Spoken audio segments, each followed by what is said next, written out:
அப்பா வந்து மரியாதை, அப்புறம் வந்து பழக்க வழக்கங்கள் இதுக்கு மட்டும்தான் அடிப்பாரு. எங்க அம்மா வந்து படிப்புக்கு மட்டும்தான் எங்க அம்மா அடிப்பாங்க. 2 பேரும் அடினா அடி அப்படி அடிப்பாங்க. கிளியரா பிரிச்சுக்கிட்டாங்க டிபார்ட்மெண்ட். நான் படிப்பு, நீ வந்து மற்றதெல்லான்ட்டு. ஸோ வந்து அம்மா வந்து படிக்கலைன்னா மட்டும்தான் அடிப்பாங்க. அப்பா வந்து வேற மற்ற எல்லா 99 மேட்டர்ஸ்க்கும் எங்க அப்பா அடிப்பார். எங்க அம்மா டெக்னிக்லாம் பார்த்தீங்கன்னா ரூம்குள்ள ஃபர்ஸ்ட் சாப்பாடு போட்டுருவாங்க. எனக்கும் என் தம்பிக்கும் நல்லா சாப்பிட்டுருவோம்.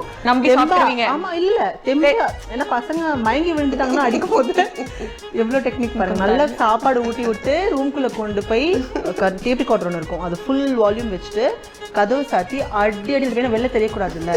படத்துல பாக்குற மாதிரியே இருக்கு. நினைக்கிறீங்க? அப்பதான் நான் எனக்குள்ள ஒரு பிடி உஷா இருக்குன்றது எனக்கே அப்பதான் தெரியும். நான் அப்படி ஓடுவேன். ஐயோ, அந்த ரூம்குள்ள நான் அப்படி ஓடுவேன். என் தம்பி பாவம் அது ஒரு ஓரத்துல போய் நின்னுப்பான். அப்புறம் எங்க அம்மா என்ன பிடிக்க முடியலன்ட்டு அவனை உட்காந்து அடிப்பாங்க. ஸ்ரீ குரு ராகவேந்திரா சுவாமி ஆஸ்ட்ரோ சென்டர். அனைத்து பரிகாரங்களுக்கும் ஜோதிடம் தொலைபேசி மூலம் சொல்லப்படும்.